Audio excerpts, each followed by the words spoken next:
Buenas noches hermanos, ¿cómo están? Es un privilegio para mí estar nuevamente compartiendo la palabra de Dios en esta ocasión que nos reunimos como iglesia para tener nuestra reunión de oración, aunque sea de manera virtual.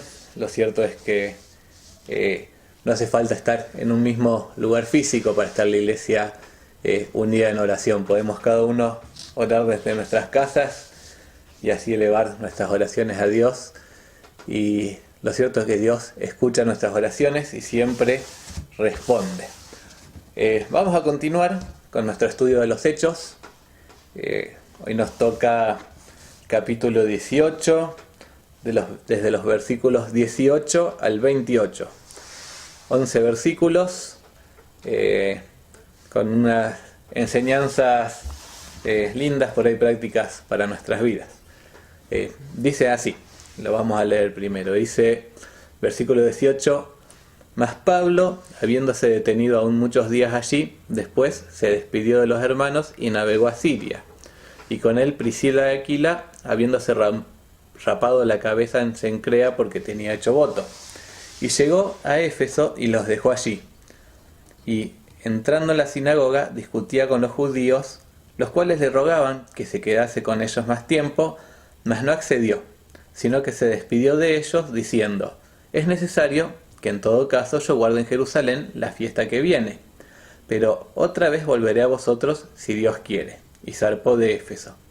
Y habiendo arribado a Cesarea, subió para saludar a la iglesia y luego descendió a Antioquía. Hasta acá nada más por ahora. Ya Gustavo el miércoles pasado nos estuvo compartiendo de la estancia de Pablo en Corinto. Corinto fue, digamos, el extremo más largo donde llegó, más lejos donde llegó Pablo en su segundo viaje misionero. ¿Se acuerdan que salió una vez, primer viaje misionero, volvió a Antioquía, volvió a salir, fue costeando prácticamente todo el mar Mediterráneo, subiendo, dando una vuelta hasta llegar pasó por Atenas, Grecia, llegó hasta Corinto. Allí conoció a un matrimonio, Aquila y Priscila. Dice la escritura que estuvo allí bastante tiempo, alrededor de 2 años o tal vez más, y ahora empieza ya el viaje de vuelta. En su camino de regreso es que pasa por Éfeso. Dice que lo acompañan en este viaje Priscila y Aquila, de los cuales él evidentemente había llegado a formar ahí lazos de amistad bastante estrechos, había estado viviendo en su casa, trabajando con ellos. Y Priscila y Aquila, como no eran de Corinto, hacía poquito tiempo que estaban ahí, llegaron antes que Pablo, decidieron acompañar a Pablo en su viaje. Cuando llega a Éfeso, versículo 19 dice que llegó a Éfeso y los dejó allí. Aparentemente Pablo vio la obra de Dios en Éfeso, estuvo hablando con los cristianos, con los judíos en la sinagoga, habían convertido al Señor un grupo de gente, y Pablo quería seguir su viaje. Para no dejarlos solos, aparentemente es que por designio de Pablo es que él les pide a Priscila y Aquila que se queden en Éfeso. Por eso dice que Pablo los dejó allí, no es que ellos decidieron quedarse. Luego vemos que Pablo se despide, versículo 21, para ir hasta Jerusalén a guardar la fiesta. Versículo 22 dice: habiendo arribado a Cesarea, al decir eso da la impresión de que también fue por barco, o sea, desde Corinto a Éfeso se llegaba, había 2 formas de llegar: por tierra, haciendo un camino de 1600 kilómetros alrededor del mar Mediterráneo, o en barco, que eran más o menos 400 kilómetros, que uno hacía un atajo por el mar y llegaba. Aparentemente desde Éfeso también se embarcó hasta Cesarea, también es mucho más rápido el viaje por mar. Cesarea es una ciudad, Cesarea de la Costa, que está cerca de Jerusalén. ¿Se acuerdan que él quería ir hasta Jerusalén? Por eso dice que después subió para saludar a la iglesia. Esa referencia subió, es con toda probabilidad que subió a Jerusalén, saludó a la iglesia, y luego descendió hasta Antioquía. Luego volvió a su ciudad, donde estaba su iglesia madre, digamos, aquella iglesia que lo había encomendado. Es lindo ver que Pablo nunca se desentendió de su iglesia, si bien era un misionero con un llamado especial de Dios, él siempre salía y volvía a su iglesia y contaba en su iglesia cómo Dios lo había usado, había hecho la obra a través de él y hacía partícipe de la bendición del ministerio a toda la iglesia. Seguimos con la lectura, dice: y después de estar allí algún tiempo, o sea, en su iglesia en Antioquía, salió recorriendo por orden la región de Galacia y Frigia, confirmando a todos los discípulos. Llegó entonces a Éfeso. Acá hace un paréntesis, se aparta un poquito de la historia de Pablo, que la va a continuar la historia de Pablo en el capítulo 19, que dice cómo Pablo llega hasta Éfeso.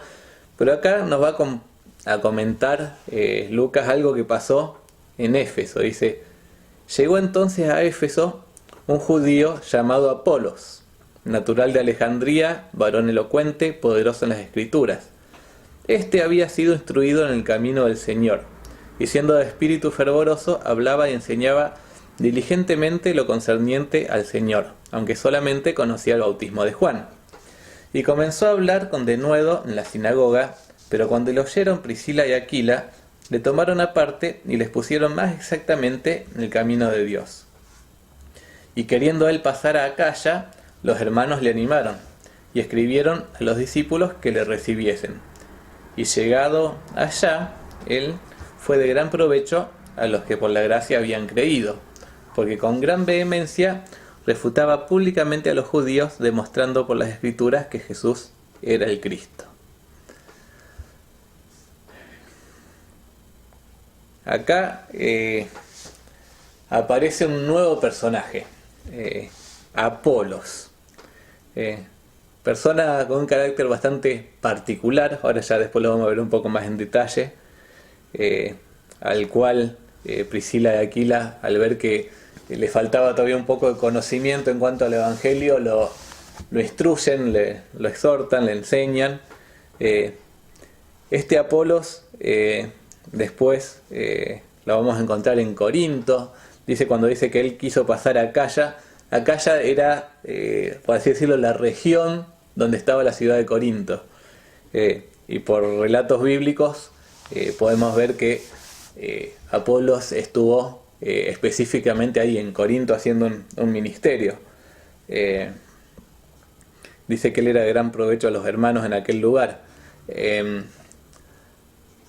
¿Se acuerdan en 1 Corintios que Pablo les escribe exhortándolos y por ahí corrigiendo un poco un partidismo que había en la iglesia? Porque algunos decían yo soy de Cefas, otros decían yo soy de Pablo, otros decían yo soy de Apolos y otros yo soy de Cristo. Evidentemente Apolos estuvo, después de cuando salió de Éfeso, estuvo trabajando en Corinto un tiempo, no queriendo él causar una división, sino que fue tal el impacto de su ministerio que cuando Apolos se fue de Corinto, la gente quedó, algunos simpatizaban más con Pablo, otros más con Apolos, y a la larga terminó siendo una rivalidad. Ahora, ¿qué sacamos de todo este pasaje? Lo leí innumerable cantidad de veces y pude darme cuenta que por ahí lo más rico que tiene este pasaje es el ejemplo de distintas personas, ejemplos de siervos de Dios.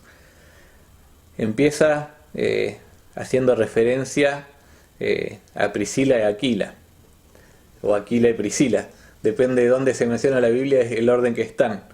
Es un matrimonio del cual no habla demasiado la Biblia. Uno lo puede seguir un poco a través del Nuevo Testamento, puede ver los lugares donde han estado, pero con lo poco que se dice de ellos, nos dejan un gran ejemplo, como matrimonio, como siervos de Dios. Bueno, ya vimos, la primera vez que se mencionan fue un poquito antes, en el capítulo 18, cuando Pablo llega a Corinto, que los encuentra ahí. No nos dice la Biblia si el matrimonio ya era salvo cuando Pablo los encontró o no. Se supone que sí, o puede que por ahí no, y conocieron a Cristo con Pablo. La cuestión es que a partir de ese entonces empiezan a acompañar a Pablo y empiezan a servir junto con él. En un momento Pablo está con ellos haciendo tiendas, pero un poco más adelante la Biblia menciona a Pablo entregado por completo a la predicación del Evangelio, lo cual da a suponer que Priscila y Aquila seguían con el trabajo y con su oficio, que no solo se sustentaban a ellos, sino también al apóstol Pablo. Por análisis de la escritura podemos ver, bueno, ahora que llegan a Éfeso, pero 3 años más adelante, cuando Pablo ya volvió a Éfeso, estuvo 3 años haciendo ministerio, desde Éfeso le escribe a la iglesia de Corinto, y podemos ver que Pablo le envía saludos a los corintios de parte de Priscila y Aquila y de la iglesia que está en su casa. Así que evidentemente se quedaron en Éfeso un tiempo haciendo ministerio, sirviendo a Dios, al menos por 3 años. Un tiempo después, Pablo le va a escribir una epístola a los romanos y le envía saludos a Priscila y Aquila, también junto con los romanos. Así que evidentemente en algún momento Priscila y Aquila regresaron a Roma. Y por último, ya una de las últimas epístolas de Pablo que le escribe a Timoteo, estos unos casi 10 años después, también le envía saludos a Priscila y Aquila. Timoteo era pastor en la iglesia de Éfeso, así que evidentemente después de estar un tiempo en Roma volvieron a Éfeso a seguir con el ministerio que habían empezado en ese lugar. Cuando Pablo le escribe a los romanos, capítulo 16 de Romanos, versículo 3, dice: saludad a Priscila y Aquila, mis colaboradores en Cristo Jesús. Acá menciona que son colaboradores, o sea, son parte del ministerio de Pablo, son personas que servían al Señor colaborando con Pablo. De versículo 4, ahí dice que expusieron su vida por mí, a los cuales no solo yo doy gracias, sino también todas las iglesias de los gentiles. Evidentemente también en algún momento, no se sabe por ahí si en Corinto posiblemente, hubo alguna circunstancia en que Priscila y Aquila arriesgaron su propia vida para salvar la de Pablo. Aparentemente dice esto la Biblia. Son siervos de Dios, que como matrimonio sirven a Dios como pareja. No se menciona si tenían hijos, posiblemente no, posiblemente ya eran grandes. Ahora llama la atención que no hay ninguna vez que se mencione a Priscila en la Biblia sin mencionar junto a Aquila, y tampoco ninguna vez se menciona a Aquila sin mencionar a Priscila. Estuvieron siempre juntos, siempre sirviendo a Dios como matrimonio. Y qué lindo ejemplo nos dejan. Por ahí aquellos que tenemos un matrimonio en el Señor, con nuestra pareja cristiana también, de poder tener un proyecto de servir a Dios juntos. O sea, no es un mandamiento bíblico, no es que la Biblia dice si estás casado tenés que servir junto a tu esposa. Pero qué bendición es poder hacerlo, qué lindo poder, así como somos uno, porque Dios nos hizo uno desde que nos casamos, seguir siendo uno incluso en el ministerio y servir a Dios juntos y ser un ejemplo de matrimonio, de pareja, juntos con Dios, y que los demás puedan verlo. Yo sé que a veces las circunstancias no lo permiten, a veces distintas necesidades en la iglesia hacen que uno sirva en una área, otro en otra, pero si tomamos un ejemplo en la Biblia de matrimonio, ellos servían juntos. Tampoco es que la única forma de servir a Dios es siendo casado y estando en pareja, no. Pero aquellos que sí estamos en una situación así de tener una compañera o aquella que tiene un compañero, qué lindo poder servir a Dios juntos, ¿no? Hay mucho más que podríamos decir de ellos. Nunca los vimos queriendo el liderazgo o dirigiendo, siempre los vemos atrás apoyando a Pablo, apoyando, sirviendo, hospedando. En Corinto hospedaron a Pablo en su casa, en Éfeso hospedaron a toda la iglesia porque tenían una iglesia en su casa. En Roma también se menciona la iglesia que estaba en su casa. Siempre su iglesia abierta al ministerio, abierta al servicio. También otro ejemplo para tener en cuenta, ¿no? Aquellos que pueden tener una casa, queriendo ponerla al servicio de Dios.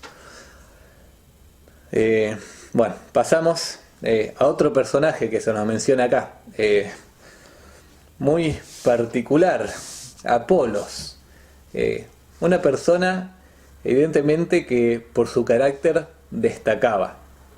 Dice versículo 24 que llega a Éfeso ahí este tal Apolos, un judío, pero que era natural de Alejandría, no había nacido en Israel, había nacido Alejandría está al norte de África. Se lo da bastantes características muy particulares de él. Dice que era un varón elocuente.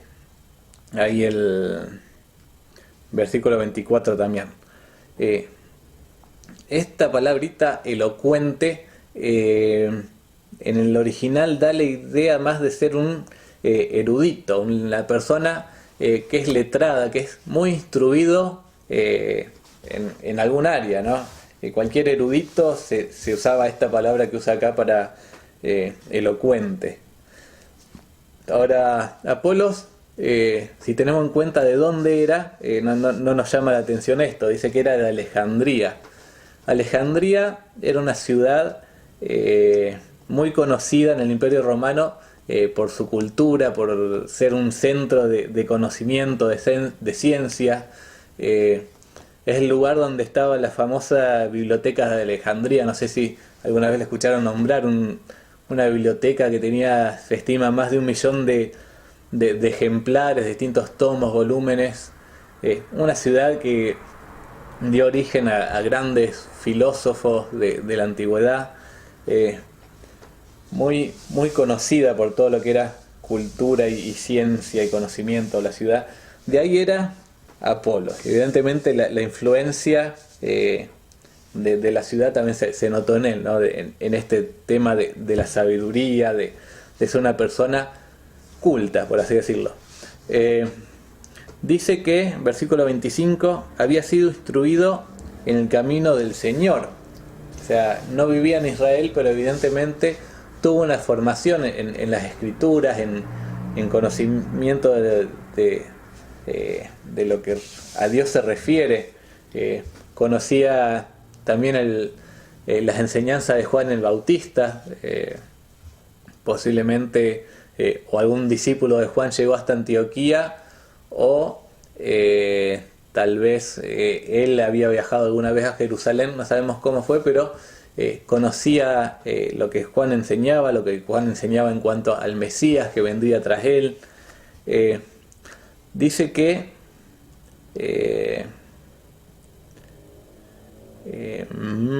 esperen que me perdí. Ahí.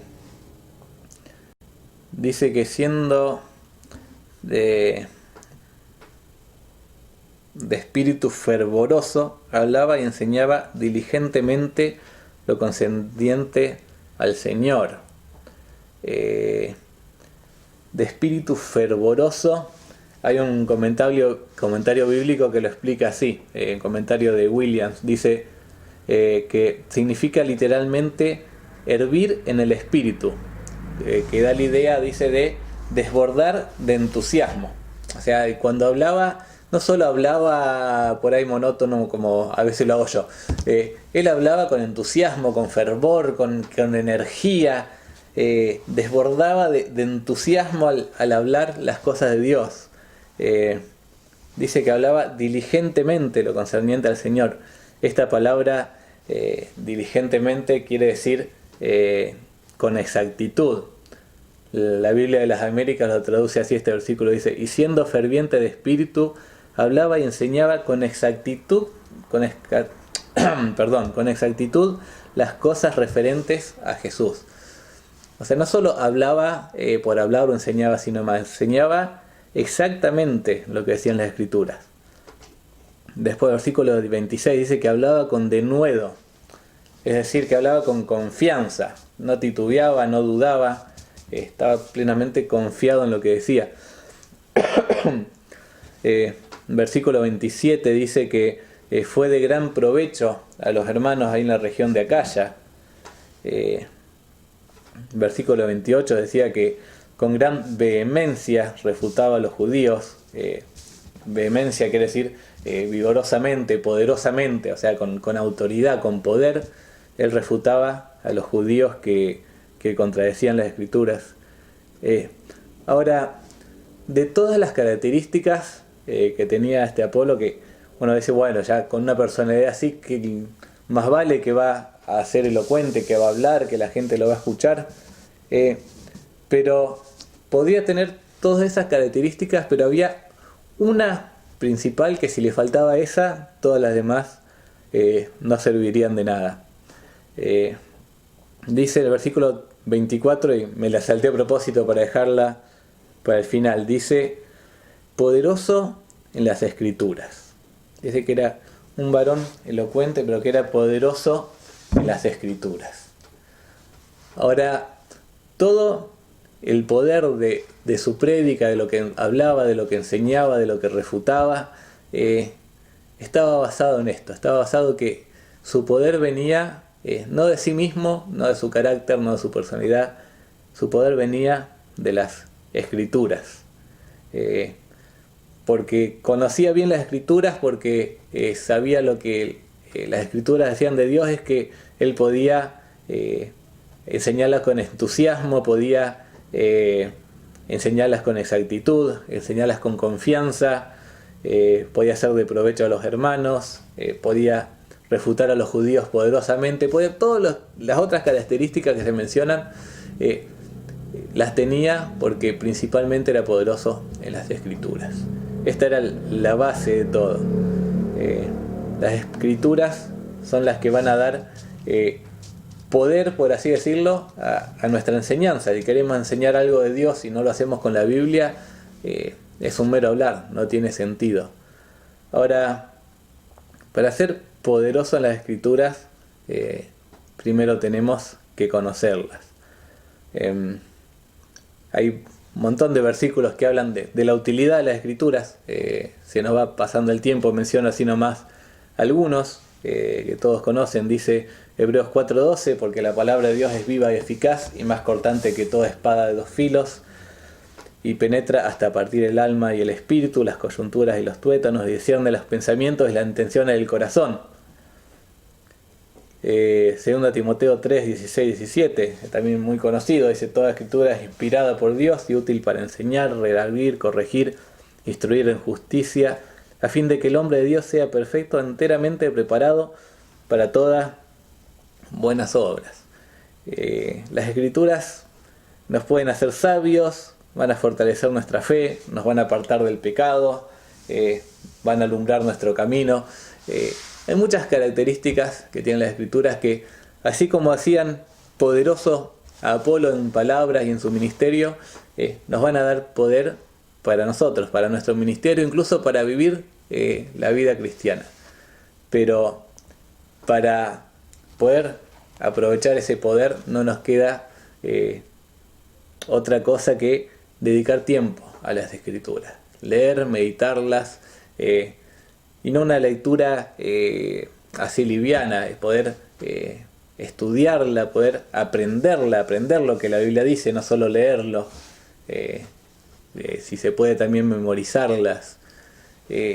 Sin las escrituras somos como, no sé, un carpintero sin martillo o un pintor sin pincel, no sé, ponerle la analogía que quieras.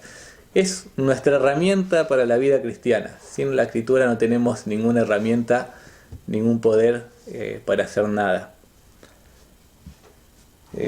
Por eso los desafíos, hermanos, no descuidemos la lectura de la Biblia, no descuidemos el pasar tiempo en la palabra de Dios, en aprenderla, en aprender lo que quiere para nuestra vida y en aplicarla. De ahí viene nuestro poder para el ministerio, nuestra fuerza, nuestras armas para poder hacerle frente a la vida. La Escritura tenemos promesas para el desánimo, tenemos un montón de cosas, pero para eso tenemos que alimentarnos de ella.